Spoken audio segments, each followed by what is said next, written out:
Les amis, ravi de vous retrouver aujourd'hui pour une nouvelle vidéo, et dans cette vidéo un peu spéciale puisque c'est tourné en format un petit peu podcast. Vous verrez pas ma tête puisque je suis en train de tester mon nouveau micro. Alors on va parler de 5 rumeurs transferts dans une vidéo assez courte. Il y a une officialisation et 4 rumeurs assez chaudes. Alors on va commencer par évoquer la première officialisation. C'est Liam Delap qui signe du côté de Chelsea. L'attaquant anglais qui a réalisé une très belle saison sous le maillot d'Ipswich signe pour Chelsea pour 35 millions d'euros. Il a inscrit 12 réalisations sous le maillot d'Ipswich. Ipswich qui a été relégué en seconde division, donc on imaginait mal le joueur formé à Manchester City continuer du côté d'Ipswich en D2. Il rejoindra donc Chelsea dès la Coupe du Monde des clubs, une équipe de Chelsea qui a besoin d'un numéro 9. Nicolas Jackson a montré certaines limites et l'international sénégalais n'avait pas vraiment de doublure. 35 millions pour un transfert entre deux clubs anglais pour un jeune joueur tout de même. Liam Delap à 21 ans, ça va être plutôt intéressant à analyser bien sûr. Un jeune anglais du côté de Chelsea, il y en a énormément et je pense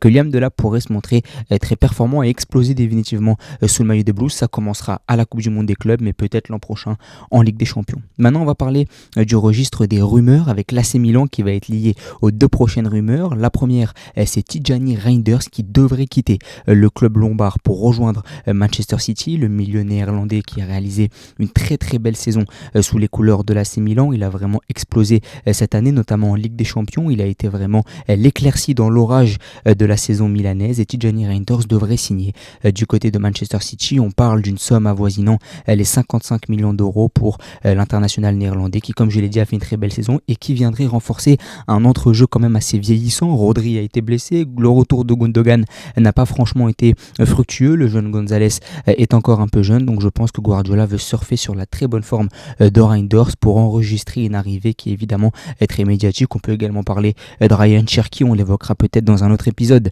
l'international français, mais c'est vrai que l'arrivée de Reinders pourrait ravir tous les fans de la Première Ligue parce qu'il a réalisé une très belle saison sous le maillot de Milan. Et pour remplacer l'ancien de la Z Alkmaar sous le maillot milanais, on parle de Luka Modric. Luka Modric qui a quitté le Real Madrid, qui a fait ses adieux au Santiago Bernabéu. Il ne devrait pas disputer la Coupe du Monde des clubs avec le Real puisque l'international croate devrait rejoindre l'AC Milan libre de tout contrat. Le croate privilégie le projet sportif, c'est la raison pour laquelle il rejoindrait un AC Milan qui est en crise puisque c'est le club qu'il supportait lorsqu'il était jeune. Luka Modric devrait donc rejoindre le club rossoneri et ça c'est évidemment très intéressant, même si on peut s'interroger sur la portée sportive de l'arrivée de Modric puisque le milieu de terrain croate est assez vieillissant et que l'AC Milan va perdre Reinders qui est un joueur jeune. Donc même si sur le plan marketing et sur le plan financier c'est un super coup, sur le plan sportif, prendre un joueur vieillissant ça reste quand même assez discutable même si l'arrivée est très excitante sur le papier. On parle maintenant d'Ilya Zabarny, l'international ukrainien qui devrait signer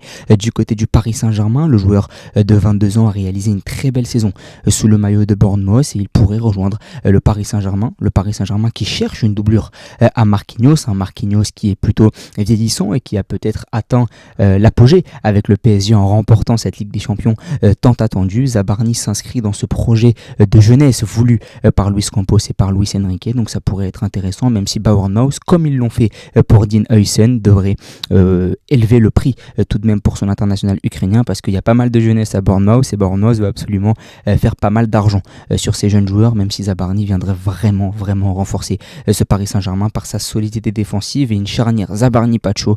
Ça pourrait vraiment être très intéressant de solidité mais aussi de jeunesse. La dernière rumeur, on va maintenant parler d'un entraîneur avec Simone Inzaghi qui a quitté l'Inter Milan, ça c'est officiel. Par contre, ce qui ne l'est pas encore, c'est sa potentielle arrivée du côté d'Al Hilal et en signant du côté de l'Arabie Saoudite, l'ancien coach, le désormais ancien coach de l'Inter Milan deviendrait le coach le mieux rémunéré de toute la planète foot puisqu'il toucherait 25 millions d'euros par an. On imagine mal l'ancien international italien ne pas accepter cette offre-là et donc Simone Inzaghi devrait s'exporter loin des pelouses européennes et ça, même si nous on n'est pas vraiment enthousiasmés par ça parce qu'on va pas suivre le championnat saoudien, et bien la perspective financière elle est très intéressante pour Simone Inzaghi après 4 ans de bons et loyaux services du côté de l'Inter. Voilà pour ces rumeurs mercato, n'hésitez pas à vous abonner, à liker et à partager. Merci beaucoup.